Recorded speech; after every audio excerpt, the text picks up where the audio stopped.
there's been a few of you that have asked, why did I pick the Ford Transit Jumbo? Well, I'll tell you why, and I'll tell you why it's laid out as it is inside. It's laid out inside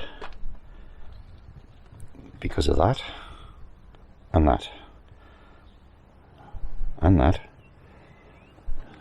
So that's water, electric, hot water boiler. I've shown you inside that many times. I don't really think I need to show you inside, but I will.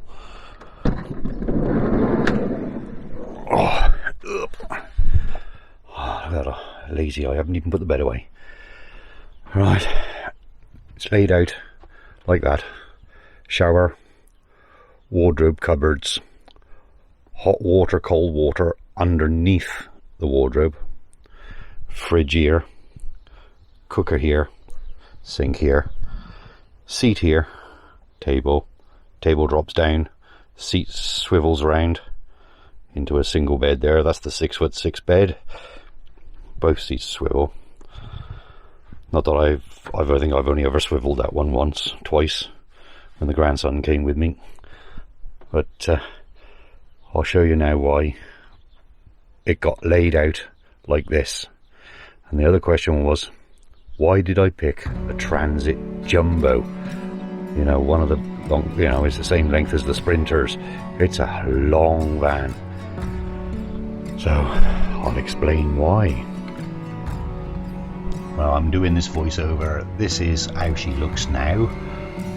I mean, she is all registered as a motorised caravan, and she's got all the furniture in. This is the finished product. Well, I say finished, self-built, but this is what I used to use it for. I used to have a set of ramps going in the back, hence the reason for the water and everything going in this one side, and it went under the ramps, stored away under the ramps, same as the electric box, because I used to drive,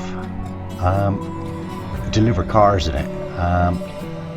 There's a Mini Mokes shell, that's just a shell, and that's a Mini Mokes shell.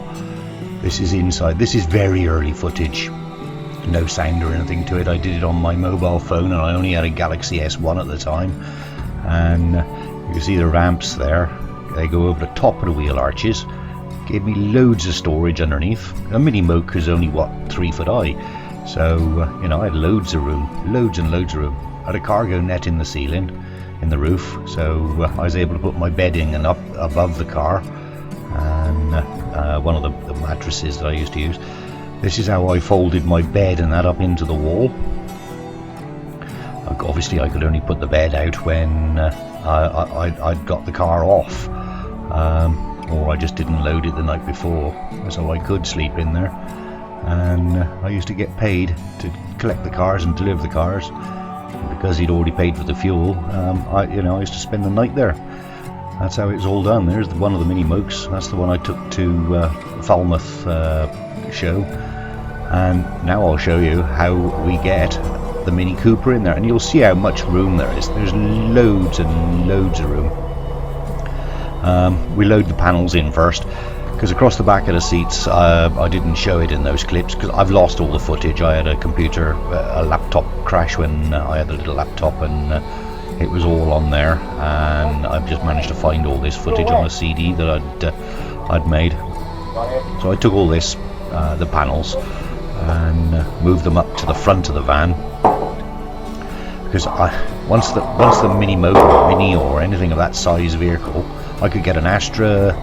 I could get an Astra in there on its side. Usually it was just bodies that unfinished Mokes, never an Astra. But I'd have Corsas, drove Corsas in there, Novas, get little tiny cars like that in, no problem. And a Mini Moke and a Mini would only come to the backside of that side loading door. As you see here, I'm a little bit slow. I didn't mind because I didn't know how to do the lifting. But this is a Mini Cooper S.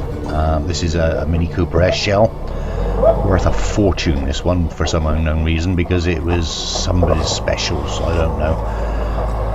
But they put it down right to start with, but then look, they slid it 3 to 4 foot too far forwards, which then stopped me properly strapping it down, finding the anchor points to be able to anchor it down to the anchor points I'd put in there to strap the Mokes down with.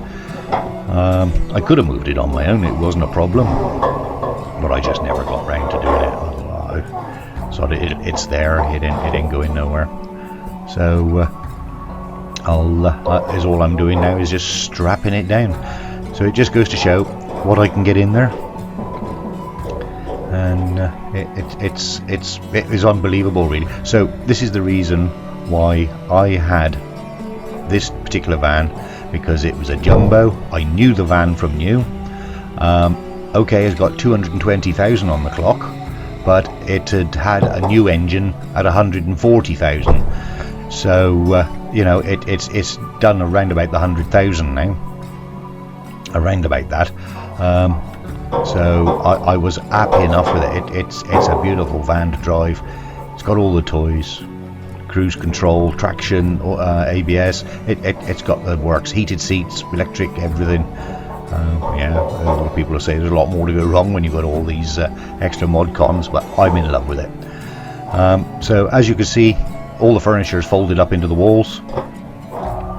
All my bedding and everything, I haven't got that in there because this is only Dudley, so the Dudley dippers, they take them in and dip them in acid to clean all the rust off them, and the paint and the filler, it all comes off in that acid dip. And look at the colour of the shell that you get back, it's fantastic, it is. But this is an absolute mint shell, absolute mint.